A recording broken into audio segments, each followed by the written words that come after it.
Bonjour à tous, je suis Rosa Méziane, nous sommes à la Seine-sur-Mer. J'interroge aujourd'hui Samir Benmeyoud pour les futures élections départementales le 20 et 27 juin prochain. Alors Samir, bonjour. Bonjour. On est à la Seine-sur-Mer, on a fait beaucoup de visites aujourd'hui et pour que les personnes qui nous regardent aujourd'hui apprennent un petit peu plus à te connaître, je vais te poser quelques questions. Peut-être commencer par un simple présente-toi. Alors, je m'appelle Samir Benmioub, j'ai 32 ans et je suis un social entrepreneur. C'est quoi un social entrepreneur? Alors, vous savez, c'est un entrepreneur qui place l'humain au cœur de ses préoccupations, avec bien sûr des normes RSE, écologistes, sociétales. Vous savez, quand on est un entrepreneur responsable, on pense à l'intérêt général et on pense à l'autre. Ok, très bien. Du coup, on a fait beaucoup de visites, comme je disais tout à l'heure, à la Seine-sur-Mer. Mais avant de rentrer un petit peu plus dans le détail de ce que tu souhaites pour ce canton, concrètement, qu'est-ce qui t'a poussé à t'engager en politique? Oula, c'est une question complexe, hein. Alors, vous savez, l'engagement, il date pas d'hier. Mhm. Je me suis engagé il y a 7 ans quand j'ai co-créé plutôt l'association Université avec Oscar Dacosta. C'est une association où il y avait autrefois, si vous voulez, il y avait de véritables besoins, donc nous avons créé des services afin d'y répondre. Donc l'association a rempli des missions. Elle a formé notamment 450 infirmiers, 280 aides-soignants, 150 auxiliaires puériculture. Nous avons également travaillé dans la formation des jeunes, dans l'accompagnement à la scolarité, où nous avons à peu près 200 adhérents par an, ce qui est énorme, et nous soutenons un petit peu de la 6e jusqu'à la terminale. Le but, c'est d'avoir une continuité pédagogique et de permettre d'être là dans les moments difficiles. Du coup, déjà en tant qu'associatif, tu repérais ce qui n'allait pas en fait dans ta ville et tu essayais d'y remédier avec ton association. Effectivement, en fait, je n'ai pas attendu d'avoir un mandat politique pour me présenter. Finalement, l'intérêt général était au quotidien pour nous, puisque j'étais bénévole pendant 7 ans. C'est vrai qu'il y avait de réels problèmes, hein. Moi qui ai fait des études comme un peu tout le monde, on a tous des difficultés, à savoir, des fois, le passage de la première à la terminale. Lorsqu'on crée son entreprise, on est confronté à de réelles difficultés. Donc c'est vrai que cette association, elle est là pour un petit peu conseiller, accompagner, épauler un petit peu toutes ces étapes difficiles de la vie. Et c'est un véritable succès, hein, puisque ça fait 7 ans que nous avons notre activité. Et nous sommes amenés à nous développer avec la création de la Cité du numérique dans une infrastructure de plus de 2000 m². D'accord, ok. Parce que ça aussi, c'est une particularité. C'est-à-dire que j'ai vu que beaucoup de jeunes avaient un esprit très ouvert au sein de l'association, mais tu arrives à relier deux mondes qui parfois ne se côtoient jamais. Ça reste les jeunes et le monde de l'entreprise. Donc Oui. ça, c'est aussi une particularité que tu as. Bien sûr, alors vous savez, je crois en la jeunesse, en la diversité et en croisement des publics. En fait, ce n'est pas en cantonnant des personnes en bas des tours qu'on va réussir à faire quelque chose. Donc c'est par le contact, par l'échange, l'entraide qu'on évolue. Et l'association, elle est là pour apporter un soutien, mais également ouvrir de nouveaux horizons. Lorsqu'on parle de cité du numérique, on parle d'enseignement, on parle de formation et on parle d'entrepreneuriat. Donc finalement, les étudiants, les adhérents chez l'université, ils ont déjà une vision plutôt holistique de ce que sera leur activité de demain. Alors, je t'écoute parler et je me rappelle du coup ce que deux, trois personnes nous ont dit sur le marché, sur euh, le besoin de te lancer en liste citoyenne et pas derrière un parti. Alors en fait, c'est simple. Je considère, comme beaucoup de Français aujourd'hui, que la gauche n'a pas le monopole du social et la droite le monopole de l'entreprise. Aujourd'hui, nous sommes un tout global. Donc des fois, nous allons avoir des positions sociales, des positions entrepreneuriales. Vous avez bien vu, hein, je suis un entrepreneur, entrepreneur dans l'âme, puisque notre association évolue. Nous créons la Cité du numérique, qui est une structure qui est issue de l'ESS, l'économie sociale et solidaire. Et donc la vie, finalement, ce n'est pas le bien ou le mal. La vie, ce n'est pas quelque chose d'ambivalent. La vie, c'est des fois faire des compromis, c'est négocier, c'est se battre pour un idéal. Donc l'idée, c'est quoi? C'est de casser cette vision un peu binaire de la politique? Je vais être assez cash, Rose. Je ne me sens pas représenté par nos politiciens, nos partis politiques aujourd'hui. Comme beaucoup de Français, nous estimons, quand nous votons, c'est voter contre. J'ai voulu donner l'opportunité à une partie des citoyens, lorsque nous avons créé notre collectif Citoyens en Seine en novembre 2019, C'était notre volonté. Notre volonté, c'était de représenter, de rassembler une large partie de la population et donner peut-être des horizons différents. Voilà. C'est aujourd'hui éviter que la politique ne se décide à Paris. Vous savez, notre collectif, il a élu démocratiquement ses représentants, à la fois au municipal, mais également dans ces élections-là. Pour tout vous dire, je n'étais pas candidat. Donc, idéalement, on s'est réunis. Et c'est vrai que j'en avais quand même envie, puisque je suis animé de ce besoin de changer les choses, parce que j'estime que la société n'est pas juste. Et que c'est en travaillant, en apportant notre contribution, qu'elle sera meilleure. Ok. Alors, tu parlais de ton besoin d'exprimer tes convictions. Moi, je vais repartir de ce que j'ai entendu, parce qu'on a entendu beaucoup de souffrance, de colère aussi, d'espoir, beaucoup. Bien sûr. Et heureusement.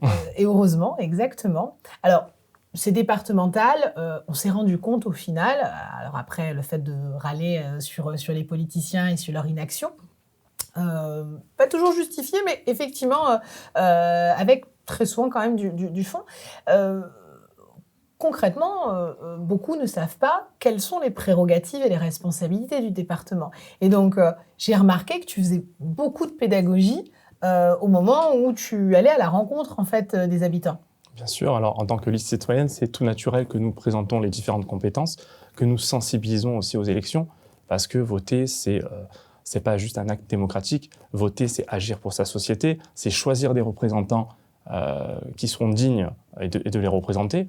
Et c'est vrai que les élections sont très mal connues. On a l'impression qu'on va chercher les électeurs au moment des élections. C'est ce que j'ai entendu à de nombreuses reprises.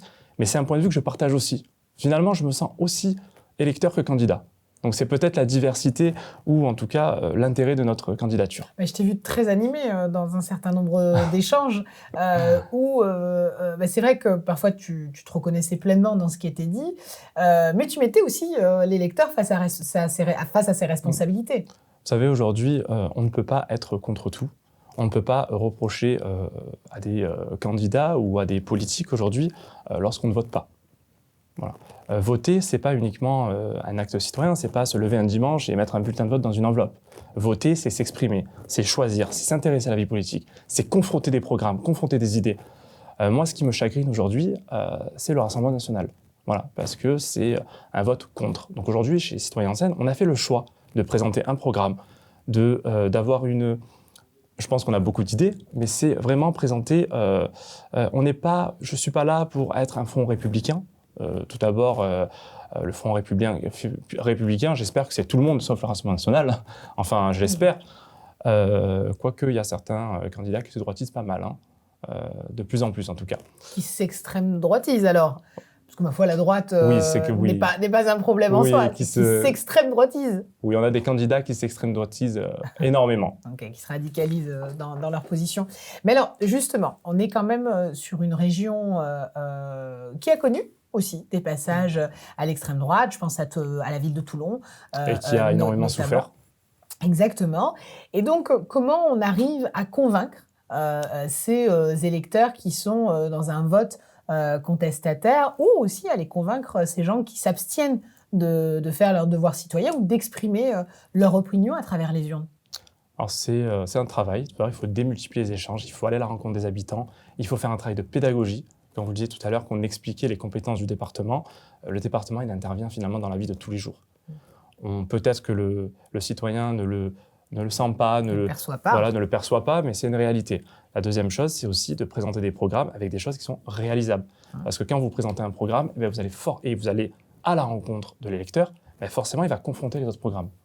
Et je pense que l'idée, en tout cas ce qu'on espère, c'est que les citoyens vont voter. Peu importe pour qui ils voteront. Bon, il y en a un, bien sûr, vous avez bien compris que je ne souhaite pas qu'il soit élu. Mais l'idée, c'est vraiment de présenter un programme. Exprimer votre opinion. Voilà. Mais de faire de la pédagogie, de démultiplier. Vous savez, comme vous l'avez vu, et on va le voir, je me suis rendu sur le terrain à de nombreuses reprises, que ce soit sur les marchés, que ce soit dans les terrains de sport, que ce soit dans les événements que nous organisons. C'est vraiment, pour moi, c'est ça une campagne électorale. Une campagne électorale, c'est d'aller à la rencontre du citoyen, c'est de lui présenter un programme, de défendre des idées, de se faire connaître. Et ce n'est pas uniquement faire des inaugurations, serrer des paluches sur le marché. Et je pense que finalement, très peu de candidats font campagne. On a vu beaucoup de mamans qui nous ont exprimé à quel point elles avaient de grandes difficultés à obtenir des moyens de garde, que ça les pénalisait dans leur recherche d'emploi ou dans leur reprise d'emploi. Aujourd'hui, elles étaient d'ailleurs même assez surprises que tu puisses avoir des choses à proposer. Alors pour ceux qui nous écoutent, est-ce que tu peux dire justement ce que Citoyens en Seine a décidé de mettre en place? En fait, nous voulons créer à la Seine-sur-Mer une crèche départementale afin de permettre aux mamans de pouvoir faire garder leurs enfants pour aller travailler. Parce que si aujourd'hui, on n'est pas capable de faire garder ses enfants, forcément, on ne pourra pas aller travailler. On est dans une région qui est particulièrement touchée par le chômage, comme nous le savons tous. Donc, il faut que le département soit un facilitateur. Ce qui est aujourd'hui pas suffisamment le cas. J'ai cru comprendre qu'il y avait peu ou pas de crèches départementales. Il n'y a pas de crèche départementale à la Seine-sur-Mer. Alors que c'est un levier. C'est l'une des possibilités du département de créer une crèche. Et la Seine-sur-Mer est la deuxième ville du Var. C'est même une de ses compétences directes. D'accord, donc c'est même presque ici qu'il devrait y avoir encore plus de crèches qu'ailleurs. C'est un devoir. D'accord. Ok. J'ai vu que au sein des personnes qui t'entouraient, qui soutenaient Citoyens en Seine, on avait une famille qui était touchée par le handicap. Et là encore, peu de gens savent que le département agit directement sur ces questions-là. Est-ce que tu peux me dire 2-3 mots de ces témoignages touchants qu'on a pu avoir et de cette jeune fille formidable qu'on a rencontrée, qui aujourd'hui a un parcours réussi? Je te laisse la parole. Alors, cette jeune fille est formidable. Elle a un parcours exemplaire. Elle s'est battue avec... elle est différente puisqu'elle a atteint de trisomie 21. Aujourd'hui, elle ne s'est pas laissée aller, elle travaille. Donc, on s'est rendu compte que ça s'est beaucoup fait par le soutien des associations et par le dévouement des familles. Et finalement, on s'est rendu compte au travers de cet échange que le département a pu s'orienter sur une association et n'a pas été, en tout cas, pour être plus présent. En tout cas, c'est un engagement qui me tient à cœur, c'est d'être beaucoup plus présent pour les personnes différentes. Voilà. J'ai moi-même eu un papa qui était tétraplégique. Donc j'ai été confronté au handicap, d'un de mes très proches en tout cas. Et bien sûr, j'y suis sensible. Mais je pense qu'il faut mettre le département face à ses responsabilités. Aujourd'hui, on ne peut pas donner des missions à des associations, en fait, envoyer sur des associations. Se décharger. Exactement. Se décharger, exactement. En fait, sur les associations. Parce qu'ils l'ont exprimé à plusieurs reprises, alors que ce soit la maman ou le papa, qui s'étaient sentis un peu abandonnés. Alors, on sait que c'est forcément un drame à vivre lorsqu'on apprend une maladie, un handicap. Et donc, il y a déjà le bagage un petit peu émotionnel à gérer, à traiter, à digérer, presque, parce que ça peut déstabiliser la structure familiale. Mais derrière, ils avaient très peu trouvé d'écho auprès des institutions et on les a invités en fait à s'orienter vers des associations. Alors un tissu associatif formidable qui les a beaucoup aidés. Mais ils aspiraient à plusieurs choses. Je te laisse en parler. C'est vrai que c'est le combat d'une vie finalement, puisque les parents se sont sacrifiés pour le bien de leur enfant, afin qu'elle puisse se sociabiliser, puisse avoir un travail. Ils se sont beaucoup battus pour l'école. Ah oui. Pour qu'elle puisse rester en fait à l'école, pour qu'elle puisse avoir sa voix, ne pas se placer en institution, c'est important. Mais c'est vrai que je pense que le département aurait dû intervenir de manière plus importante, donner un certain temps. Il y a des aides qu'on peut verser aux familles afin d'aider. Donc ça, on n'en parle pas. C'est-à-dire qu'en fait, il y a des aides qui existent, on n'en parle pas. Et on s'est rendu compte que c'est très peu accessible finalement, parce qu'on a déshumaniser le contact dès l'instant où on se décharge sur des associations. Et je pense que le département doit prendre ses responsabilités. Aujourd'hui, cette jeune fille est une fille au parcours exemplaire. J'ai été très touché, ému, parce qu'il y avait beaucoup d'émotions à travers ce que cette jeune fille dégageait. Et je pense qu'il faut la mettre en lumière, je pense qu'il faut se servir de son exemple pour faire encore mieux. Car en 2021, montrer que c'est possible, d'en faire aussi un modèle pour les autres. Bien sûr. Qui se disent que cet enfant sera peut-être en difficulté toute sa vie, ne trouvera pas sa place dans la société. Et elle l'a exprimé en disant que les enfants étaient toute sa vie. Alors elle travaille à la cantine, elle s'occupe des enfants, elle aime beaucoup ce qu'elle fait. Elle fait également aussi du théâtre et du cinéma. Elle a beaucoup de loisirs.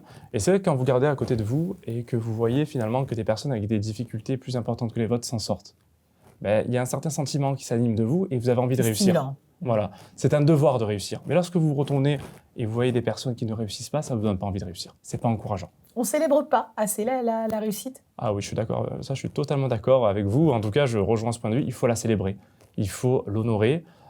Il faut en parler. Montrer que Ça, c'est c'est possible. important. Voilà. Et il faut capitaliser de l'expérience d'une réussite. Alors, je vais passer un petit peu d'un exemple très réussi à quelque chose qui m'a beaucoup frappé.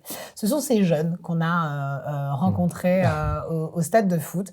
Et moi, ça m'a particulièrement frappé d'avoir autant de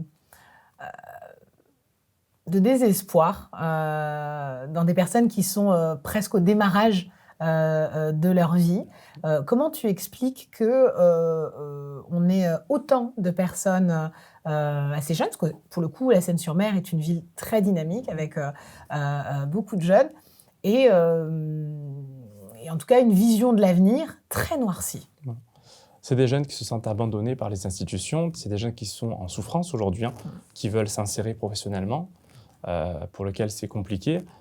Par contre, moi, j'ai beaucoup aimé le fait qu'ils veulent travailler, qu'ils sont en demande. Ce sont aussi des jeunes qui se sont... C'est quand même toujours compliqué de s'exprimer. En tout cas, je trouve qu'ils se sont super bien exprimés en disant qu'aujourd'hui, ils ne croyaient plus aux politiques, qu'ils en avaient marre, qu'on leur faisait des promesses qui n'étaient pas tenues, que leur vie était compliquée. Vous savez, la précarité, on ne la choisit pas, on la subit. Et nous, en tant qu'institution, en tant que membres du conseil départemental, si nous sommes élus... et je pense, et j'espère en tout cas, c'est de permettre à ces personnes de sortir de cette précarité. Le but, c'est pas de les pérenniser dans la précarité. Ce qui était frappant, c'est le décalage qu'on peut avoir, ou l'image qu'on peut avoir en fait de ces territoires, et le discours de ces jeunes qui expliquaient, mais notre seule chance, c'est de partir de la cité. Impossible d'y travailler, on s'ennuie. Les histoires. Donc, en fait, ils essayent aussi de sortir de cette culture du ghetto, ou en tout cas de ces risques, en fait, liés à l'insécurité. Ils l'exprimaient assez facilement. Et voilà, leur préoccupation primaire, c'est d'éviter les histoires et d'essayer de s'en sortir. Ben, comme tout jeune, ils veulent s'en sortir, ils veulent se marier, ils veulent fonder une famille et ils veulent travailler, ce qui est super important. Donc, c'est vrai que des fois, on les cloisonne en disant « mais c'est les jeunes qui ne veulent pas travailler, qui ont mis en place des dispositifs ». Et on se rend compte peut-être que ces dispositifs sont inefficaces ou inadaptés. Ou qu'on ne leur parle pas, tout simplement. Oui. En tout cas, il y avait un manque de dialogue qui est ressorti. Et moi, ce qui m'a plu, c'est que ce sont des jeunes qui sont en demande. Et en tout cas, nous ferons en sorte, en tout cas, nous mettrons les moyens afin de créer les conditions de l'emploi et de la formation. Parce qu'avant l'emploi, il y a la formation. Et on se rend compte que ces jeunes, ils ne sont pas formés. J'ai l'image d'un jeune homme qui avait quitté l'école à peine 16 ans, je crois tout juste aux portes du lycée, et qui expliquait qu'il n'avait pas de formation, pas d'expérience, pas de compétences, mais qu'il avait l'envie, mais qu'on ne lui faisait pas confiance, en fait. On en est encore là. Voilà. En fait. Mais qui était prêt à prouver sa chance, qui démultipliait les entretiens, qui ne donnait rien. Et moi, il y a un jeune qui m'a touché quand il parlait de Uber Eats. Il nous disait, il n'y a que ça pour nous, donc forcément, on le fait. Mais on sait que c'est transitoire. On ne pense pas que ça va durer. Mais quand même, quand je vois des jeunes qui sortent de chez eux, qui vont travailler, c'est pas un métier facile, hein, vous savez, aujourd'hui, de livrer... de pédaler, d'aller livrer, d'avoir des petits salaires, voilà, des petits revenus. Il faut être motivé, c'est des heures sans coupées. couverture sociale. Exactement. Donc, quand on a des jeunes qui sont prêts à travailler dans ces conditions, je pense qu'aujourd'hui, ils sont prêts à l'emploi. Voilà. Donc, moi, l'image des jeunes qui ne veulent pas travailler, j'y crois pas. Il y a quelque chose... qui m'a beaucoup frappée, que ce soit au marché, que ce soit avec ces jeunes, tous ceux qu'on a rencontrés, nous ont parlé de la question de la propreté. Alors c'est assez frappant, on m'a systématiquement interpellée sur les rats, sur le manque de propreté dans le quartier, sur l'insalubrité aussi des appartements, sur le manque de rénovation, beaucoup de colère aussi à l'égard des bailleurs sociaux. Et ils étaient assez surpris lorsque tu leur as dit que les collectivités, notamment le département, étaient là aussi pour venir rénover ces appartements, pour venir mettre un petit peu au pas les bailleurs sociaux. Comment tu expliques qu'aujourd'hui, la propreté soit encore en fait un problème en France ?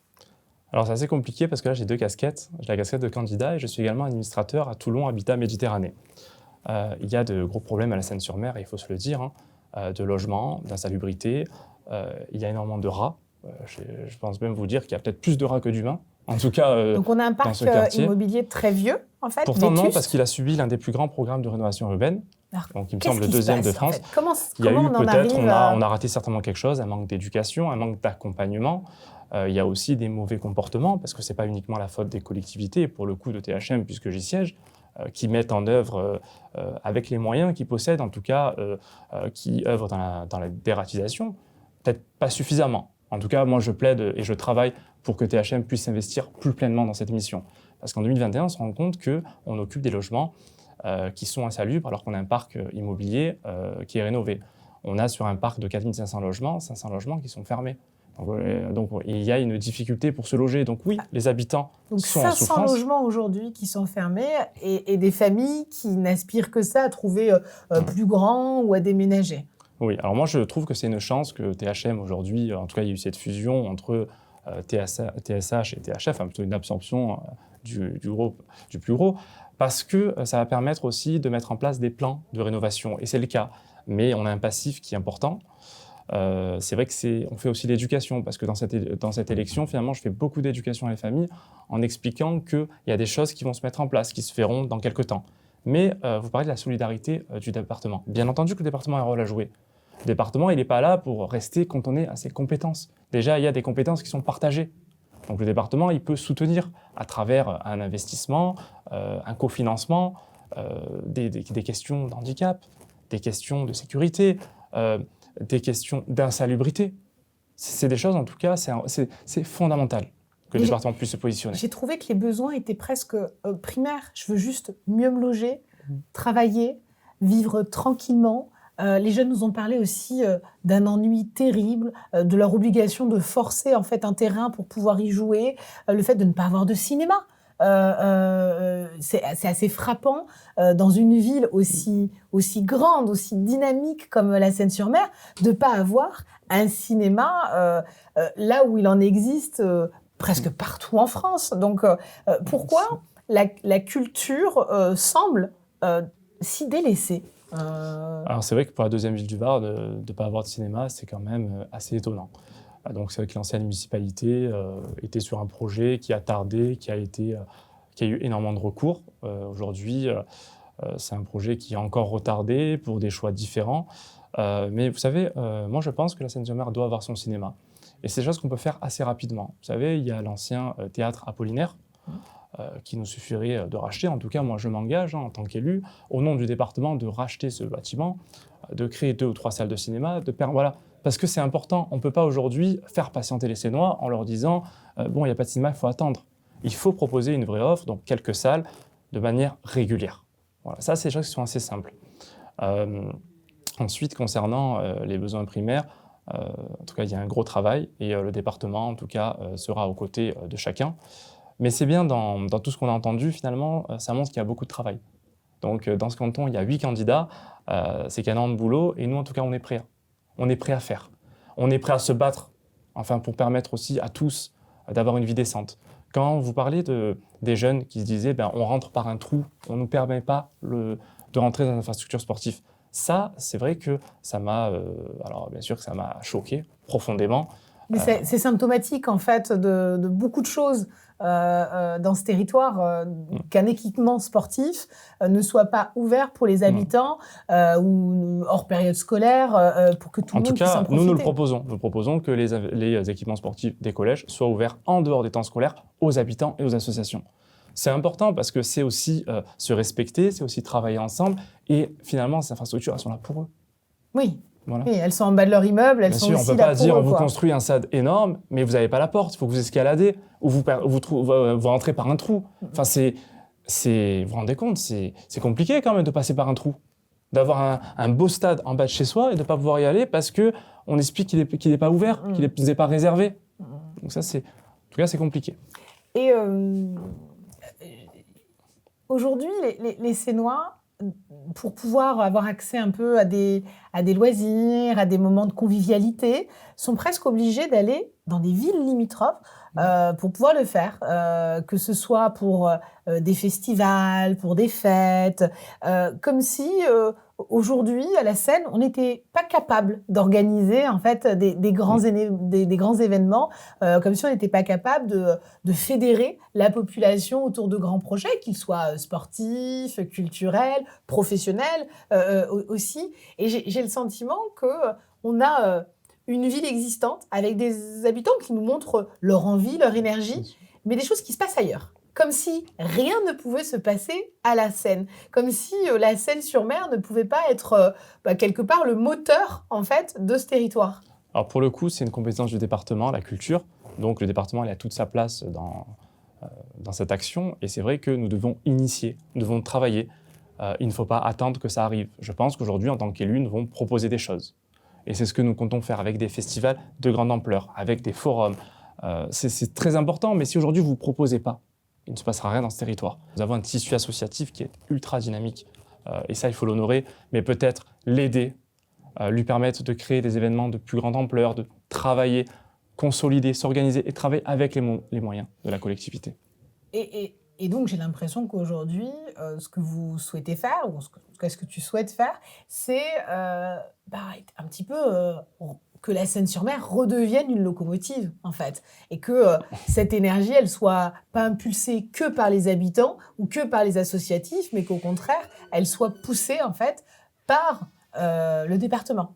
Bien sûr, on se présente pour bousculer les choses, pour créer des événements, pour permettre également des synergies positives avec les associations et les acteurs économiques et permettre à cette ville de gagner. Vous savez, il y a un exemple assez simple, c'est les ports. Les ports est une compétence du département qu'on a déléguée à la métropole. Aujourd'hui, on a perdu donc, le port de Brégaillon, qui est un port de commerce, on a perdu de l'emploi. Aujourd'hui, nous, on s'engage en tout cas à récupérer cette compétence, à y travailler pour recréer de l'emploi. Parce qu'on ne peut pas se permettre, en 2021, et surtout à la Seine-sur-Mer avec un taux de chômage élevé, de perdre de l'emploi sans rien faire à côté. Pareil, concernant le numérique. Le numérique est un levier sur l'emploi. Bien sûr qu'il faut venir dedans. Vous allez me dire, ce n'est pas une compétence du département. Vous savez, le département a certaines compétences qui sont claires, et je l'ai expliqué dans une précédente vidéo, mais également il peut soutenir des projets économiques d'une collectivité en apportant son concours. C'est ça aussi une collectivité. Elle doit être solidaire et elle doit proposer des choses pour le bien de ses habitants. Énergie, efficacité, écoute. Je crois que si on devait un petit peu résumer ta volonté et ton action, du coup, le rendez-vous, si je ne dis pas de bêtises, c'est le 20 juin. Oui. Tu as oublié la transparence, c'est important, parce qu'il faut, tout au long de notre mandat, rendre compte, parce qu'on est comptable quand même devant les citoyens, de ce qu'on fait. Donc avoir un site internet, une traçabilité, des actions, une permanence à la Seine-sur-Mer. Vous savez, moi j'ai cherché les bilans des précédents élus départementaux, je les ai trouvés nulle part. Ça m'a quand même étonné. Donc en 6 ans, on n'a aucune trace. Nous, on s'engage quand même à présenter aussi, c'est aussi ça, une liste citoyenne, elle présente aujourd'hui, elle définit des compétences, elle fait un travail d'éducation. On est là ça pour montrer ce qu'on fait. Et ça, c'est important. Donc ça se joue le 20 juin prochain pour tous ceux qui veulent changer la Seine-sur-Mer. Tu te présentes pour justement booster tout ça. Nous sommes venus à votre rencontre, nous avons construit un programme cohérent et réalisable. Si vous voulez que ça change, si vous voulez que la Seine-sur-Mer retrouve son éclat d'antan, le 20 juin prochain, votez Citoyen Seine. Quand on veut, on peut. Quand on peut, on doit.